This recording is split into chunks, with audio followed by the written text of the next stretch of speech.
Bonjour, bonsoir, c'est encore nous. Ceux qui ont regardé la première vidéo, là, il y avait un problème avec le son. Problème technique. On recommence. Afin que ce soit plus clair. Faut que je répète exactement la même chose. Oh là! Ça va être compliqué. OK. Premièrement, une annonce. Du 13 au 15 juin, on est au camp de l'Arche à Saint-Éliard. John Cava, un ami des États-Unis, qui était missionnaire un peu partout dans le monde, là, il vient nous voir. Il faudrait vous enregistrer avant le 6-7 juin là, pour que le camp sache combien de repas faire. Après ça, il y a des gens qui m'ont demandé, ils veulent venir seulement peut-être le samedi. À ce moment-là, si vous prenez des repas, c'est 30 $ du repas. Voilà. N'oubliez pas d'amener vos couvertures, votre brosse à dents, votre savon, serviette. Ceux qui vont passer la nuit. Ceux qui couchent. Puis aussi, on aurait un service de baptême le samedi après-midi. Ouais. Vous nous intéressez, un 2 à 4 environ, dans le lac. OK. C'est ça, nous autres, on s'en va à l'extérieur cette semaine. C'est pour ça qu'on fait la vidéo un petit peu d'avance. Il est enregistré avant, là, on va dire. On vous l'envoie par différé. Vous allez pouvoir le regarder au moment où ça fait votre affaire. OK. Aujourd'hui, je vais parler de 4 étapes communes à une expérience spirituelle. Une expérience spirituelle, on parle avec Jésus, on va voir. Ça, je parle à partir de Marc, l'évangile de Marc 5, chapitre 5. Ce qui est avant ça, c'est Jésus qui est avec ses disciples et qui finalement il prend la décision de traverser le lac. Jésus, il y a un plan, il y a un projet, il y a un rendez-vous. Rendez-vous divin. Oui, un rendez-vous divin. Là, puis il s'en va de l'autre côté. Quand il arrive de l'autre côté, on voit ça à partir du verset 1. Ils arrivèrent de l'autre bord de la mer dans le pays des Gadaréniens. Gadarénien, ça veut dire récompense à la fin. La plupart des noms dans la Bible, là, les noms de villes, les noms de lieux, de personnes même, ça a une connotation spirituelle. Okay? C'est récompensé à la fin. C'est ça. Aussitôt que Jésus fut hors de la barque, il vint au-devant de lui un homme sortant des sépulcres et possédé d'un esprit impur. Okay? Là, je vous ai dit, le titre, c'est 4 étapes communes à une expérience spirituelle. Ça, c'est la première étape. On voit Jésus qui est, oui, c'est ça, il est déterminé. Il s'en va vers lui. Il y a un rendez-vous, il s'en va là. Puis, de l'autre côté, il y a le démoniaque qui, quand il voit Jésus, il vient vers lui. Okay? Ça, c'est important là, parce que il y a les deux. Je dirais que c'est toujours le Seigneur qui initie la démarche, qui initie la rencontre, qui crée une rencontre, qui crée un rendez-vous, qui crée un environnement, des circonstances, il amène des personnes, il fait, on va dire qu'il met la table, là, on dit ça des fois en expression, là. Puis il nous invite. Donc là, ici, on voit que le démoniaque ici, qu'est-ce qu'il fait? Lui, il répond à l'invitation, il vint au-devant de Jésus. Ça, c'est important parce qu'on a le libre arbitre. Le Seigneur a beau mettre la table, il a beau nous inviter, il a beau créer des circonstances, il a beau nous toucher, venir vers nous. Si on dit non merci, j'ai d'autres choses à faire, tu reviendras une autre fois, quand je vais être plus vieux, quand mes circonstances vont changer, un autre moment. Quand j'aurai le temps. C'est ça, quand j'aurai le temps, tout ça. Ça fait que ça, c'est sûr qu'il y a une réponse qui doit se faire. Si le Seigneur vous rencontre, là, ici, on parle de salut, mais ça peut être une autre rencontre dans notre vie, un rendez-vous, une invitation quelconque. Ben, essayez de répondre à ça. Ne passez pas au côté. Il y a certaines invitations, j'ai l'impression que si on manque, ça ne repasse pas. Je crois. Ne manquez pas les invitations du Seigneur. Ça, c'est la première étape. Il y a la révélation. Jésus se révèle. Il y a une illumination. Lui, il est convaincu. Pourquoi il va vers Jésus puis il ne va pas vers les autres, je ne sais pas, mais il y a quelque chose qui se passe là. Après ça, Jésus se présente à lui. Jésus vient vers lui. C'est la première étape, la révélation. Continue au verset 3. Cet homme avait sa demeure dans les sépulcres et personne ne pouvait plus le lier, même avec une chaîne. Ici, on voit, là, c'est un peu un cas extrême de quelqu'un, là, on pourrait dire un cas désespéré, là, vraiment extrême. À la limite, là. Oui, puis il y a, juste peut-être pour nous mettre en contexte, que Jésus, pour lui, ça n'existe pas un cas désespéré. Jésus est toujours là qui va se présenter. C'est sûr qu'il y a une réponse qui doit se donner. Là, dans le cas-là, le monsieur il répond. Mais puis nous, quand on témoigne, quand on prie pour des gens, mais je dirais, ben, perdez pas espoir parce que même quelqu'un qui est pris comme lui, le Seigneur peut quand même le rejoindre, peut quand même le toucher. Des fois, nous, après un certain temps d'effort envers quelqu'un, on baisse les bras, là, mais le Seigneur, lui, baisse pas les bras. OK. Quand il n'y a plus de solution humaine, c'est là souvent que le Seigneur va se présenter. Puis aussi, c'est là que nous, on va se mettre à le chercher. Beaucoup, même les chrétiens, souvent, ils vont tout essayer avant de demander au Seigneur. Dans le monde, ben, c'est pas mal la norme aussi, là.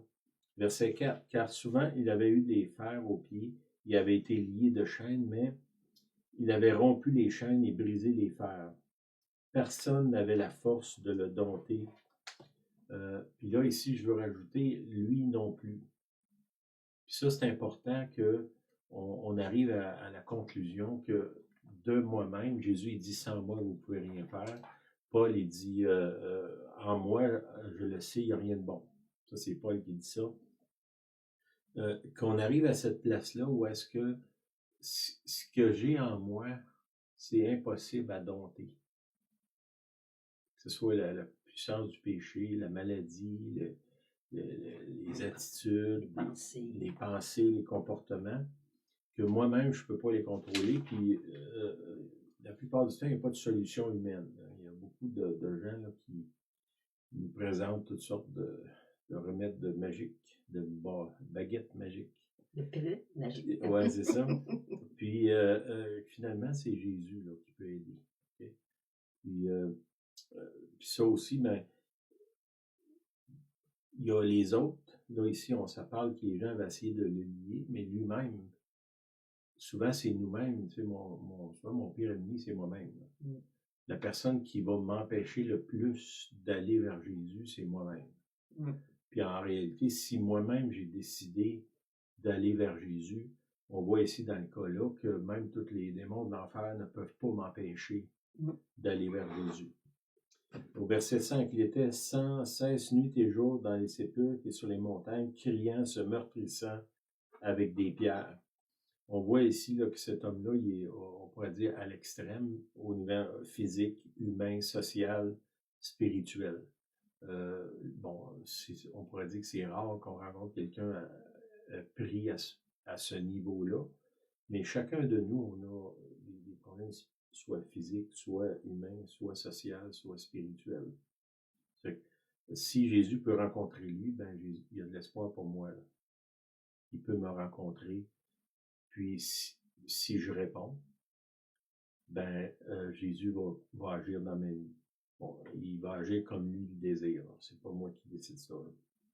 OK, verset 6. Ayant vu Jésus de loin, il accourut, se prosternait devant lui et s'écria d'une voix forte. Ici, il a vu, puis il a accouru. Ça, c'est important qu'on comprenne ça, que même si Jésus m'apparaît devant moi, j'ai quand même le droit de dire, de me tourner de côté, puis de regarder ailleurs, puis d'aller vers d'autres choses, puis de dire non. Et que si ça fait partie de ce qu'on appelle le libre arbitre, là, Dieu a créé les humains avec la capacité de dire non. Tu sais, en réalité, c'est important parce que dans l'amour, tu dois être capable de dire non. Tu sais, je peux pas dire à Julienne, je t'ordonne de m'aimer, là. Il faut que cet amour-là, elle le donne, elle réponde. Si, mettons, je pose un geste d'amour, ben elle a le choix, la décision de répondre à ce geste-là comme elle veut. Sinon, c'est pas de l'amour, c'est de l'esclavage ou du contrôle ou de la manipulation. Dans l'amour, tu es libre. Puis étrangement, cette liberté-là, c'est ce qui nous attache le plus. La liberté que j'ai en Jésus-Christ, c'est ce qui m'attache le plus à lui. C'est pas une liberté pour dire, ben, je fais n'importe quoi, puis je me préoccupe pas de toi. C'est cette liberté-là qui me pousse à aimer. OK.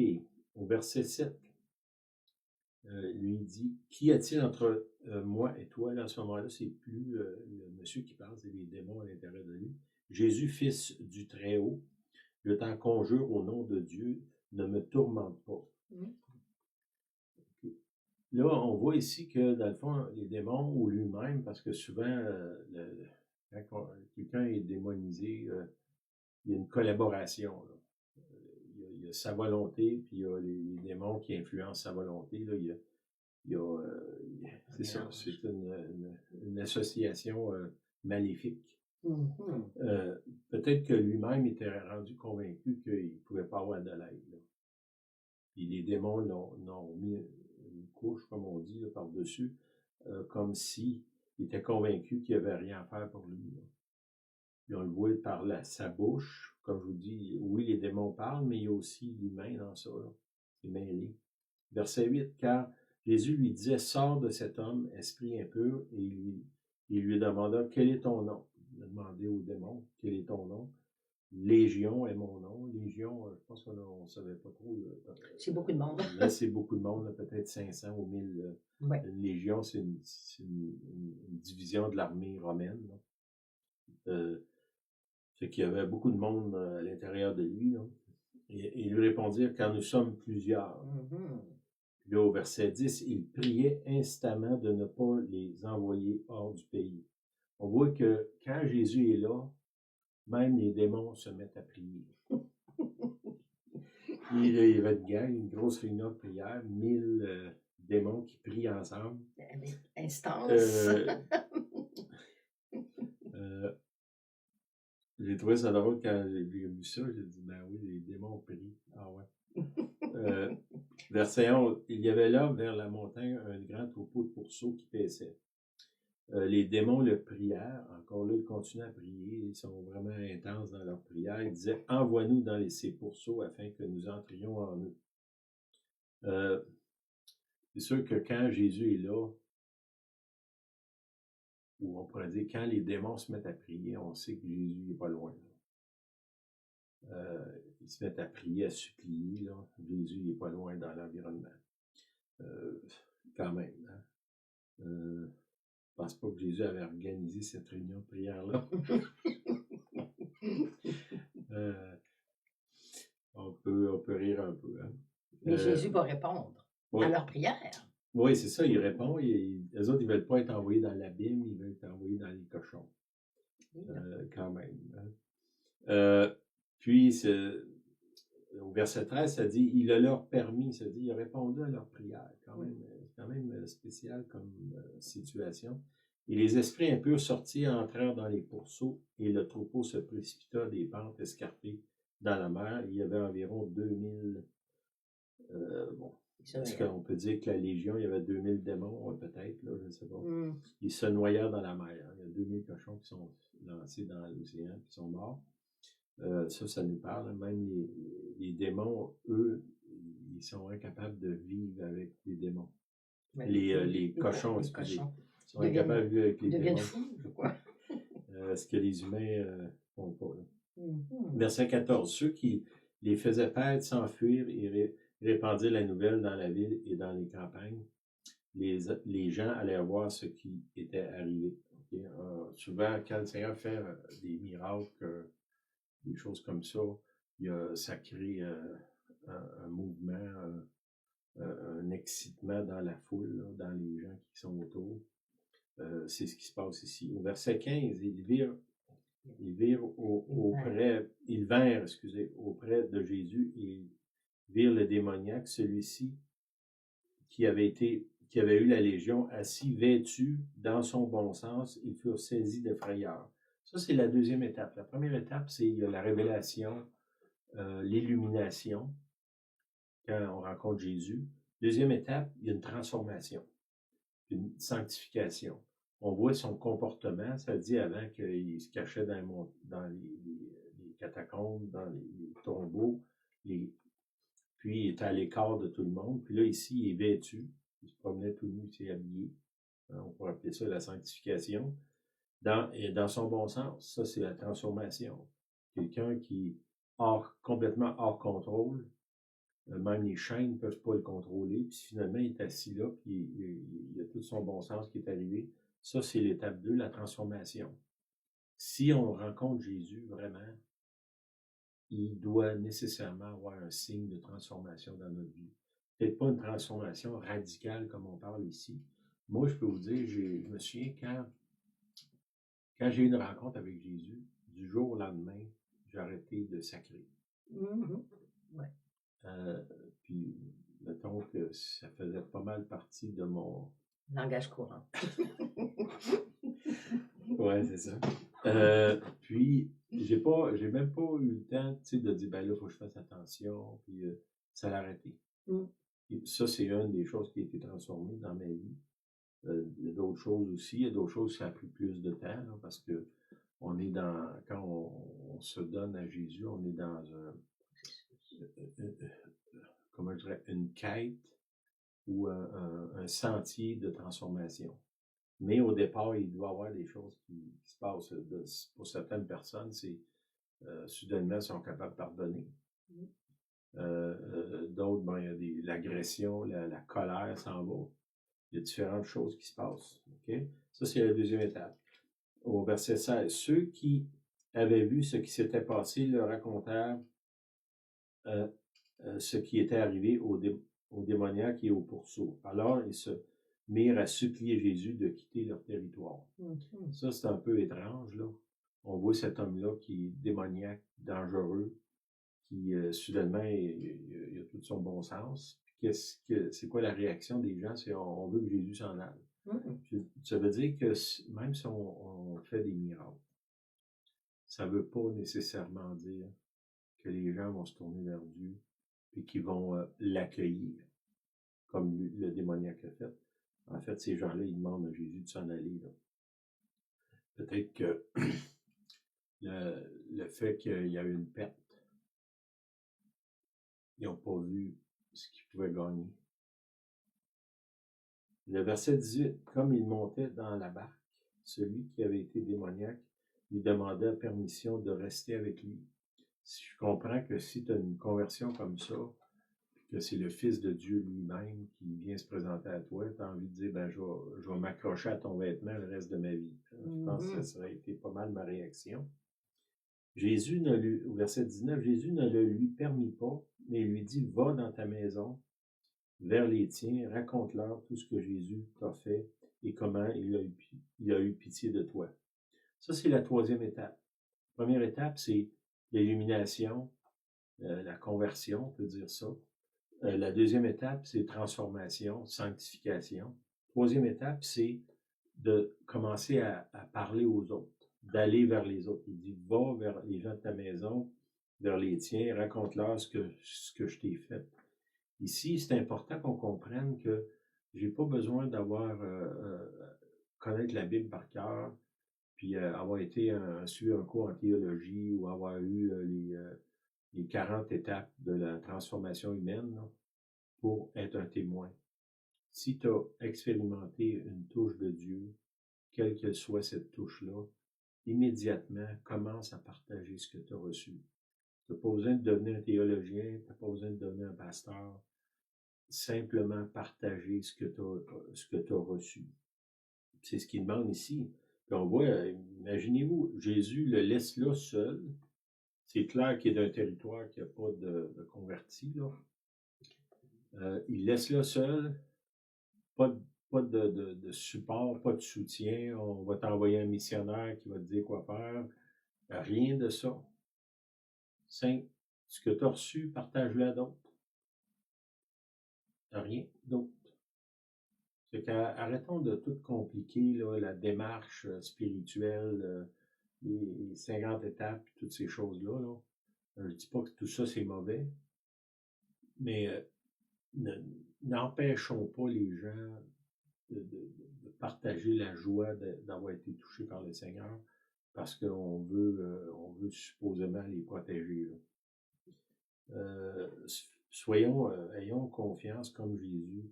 Va dans ta maison, là, puis va dire aux autres ce que tu as vu. Et on peut pas dire qu'il a parlé longtemps avec Jésus. Là. Il semblerait que Jésus est là seulement durant cette intervention-là, puis s'en va après. Il arrive sur le bateau, délivre la personne, il donne une mission, puis il s'en va.